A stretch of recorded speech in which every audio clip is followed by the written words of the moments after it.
કામે ગઈ હતી ને સાહેબ કેમ પા કામે ગયા હતા?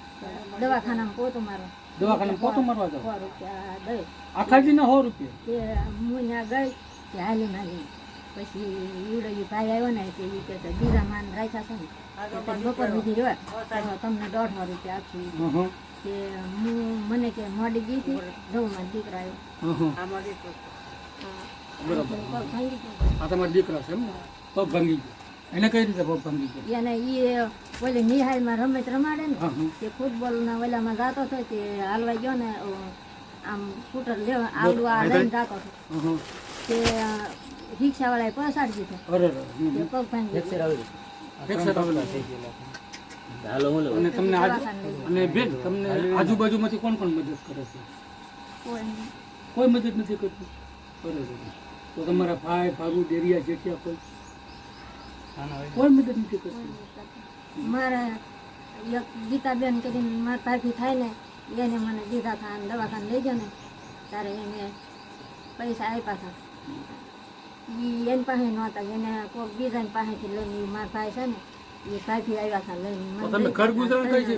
ઘર ગુજરાન કઈ હું રીતે પછી ચલાવો? અહીંયા એમ નથી કરતો બેન, પેલા મારી વાત સાંભળો. અહીંયા હું દવાખાને કામે જાઉં ને ત્યાંથી થોડા પૈસા આપે ને એનું લાવું ને એમ ખાવ. અહીંયા દવાખાને તમે પોતું મારવા જાઓ, કામે જાઓ, એથી તમને કેટલા પૈસા આપે? ત્યાં મને એ 220 રૂપિયા આપે. આખા દીના? આખા દીના 220 રૂપિયા. તો 220 રૂપિયામાં તમે આખા પરિવારનું કરો છો? પરિવારમાં કેટલા જણા છે? એક તમારા ઘરવાળા, તમારો દીકરો, 2 દીકરા, મારો દીકરો અને જે દીકરો ક્યાં છે?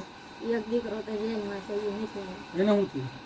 એને એ આ છોકરા ગયા હતા ને જમવા કે બાતા હતા ને તે ત્યાં જાય છે ને તે એનું નામ લખી નાખ્યું બરોબર. તે એ નથી એમ.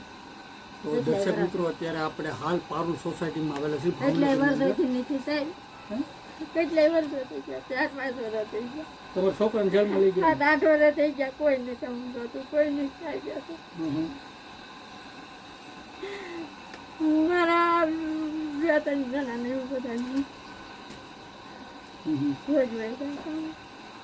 કારણ મળે ને. કાલ કેવું છું, કાલ હું કામે જાતી હતી ને કે ઓલા સાહેબ કહે કે અહીં બીજા બેન આવી ગયા પછી નહીં આવતા કે હું ન ગઈ.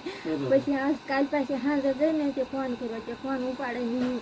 પછી મને કે તમે કે માં અત્યારે એ કે નહીં કાલે આવજો એમ કરીને પછી કાલે રાતે પાછી હું ગઈ. પાછું મેં એને કીધું તાર મને કામે રાખી હતી. પછી હું પાછી વહી સવારે કામ કરીને તો આને એમ કીધું હું તમને 100 રૂપિયા 150 રૂપિયા દઈ કે તમે કામે આવો તો સવારમાં હાલીને હું નાખી જિલ્લા સર્કલે એ હોટી શિલ્પમણી દવાખાનું છે ને ત્યાં હું કામ કરીને આવી. હજી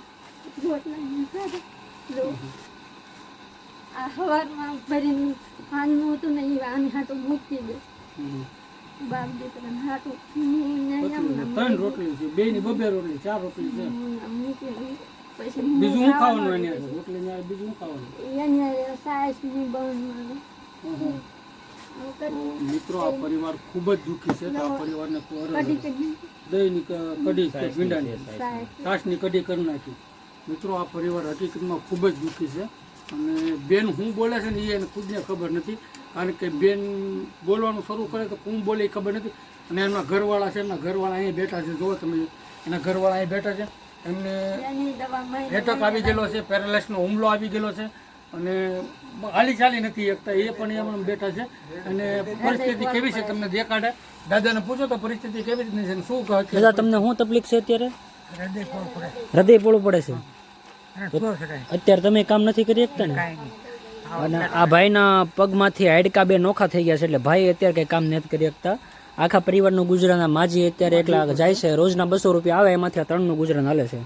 બસ રોજના 200 રૂપિયા એ રીતે કમાય છે કે જ્યાં પોતા મારવા જાય ને ત્યાં બેન થોડાક મોડા પડે ને તો બીજાને રાખી લે. પછી બેન ભાઈ બાપા કરીને ફરી પાછા અહીંયા પોતા કરવા લઈ જાય. પરાણે જાય એટલે 100-150 રૂપિયા વધીને 200 રૂપિયા આપે છે. રાખતા ન રજા ઉપડાઈ ગઈ. મહિનામાં 4-5 દિવસ મુશ્કેલ. આખા મહિનામાં મારે 10 દી ફરવા દીધા. આ મહિને મને 13 દી ફરવા દીધા. પાછા એને ના પાડી દીધી ને પછી મને કહે કે આખો મહિનો કામ કરશો ને તો પૈસા નહીં દઉં એમ કરીને મને ના પાડી દીધું. પછી હું ગઈ, પછી આખી રાત કામ કર્યું ને સવાર પાછી આવી. પછી આવીને પેલા આ દવાખાને ગઈ. તો અમે છે ને એક અમે ગરીબ નિરાધાર જરૂરિયાતમંદ લોકોનું વોટ્સઅપ ગ્રુપ ચલાવી છે અને એક નોંધારાનો આધાર ચેરિટેબલ ટ્રસ્ટ અને અલગ ઘણી આશ્રમ રામા મંડળ રમી છે. એના અંદરથી છે ને આ બધા દર્શક મિત્રો જે જોવે ને એના થકી અમે છે ને અત્યારે હાલ 3 મહિના ચાલે એટલું કરિયાણું લાવ્યા તમારી હતું બરોબર. એ કરિયાણું તમને આપી લ્યો હમણાં.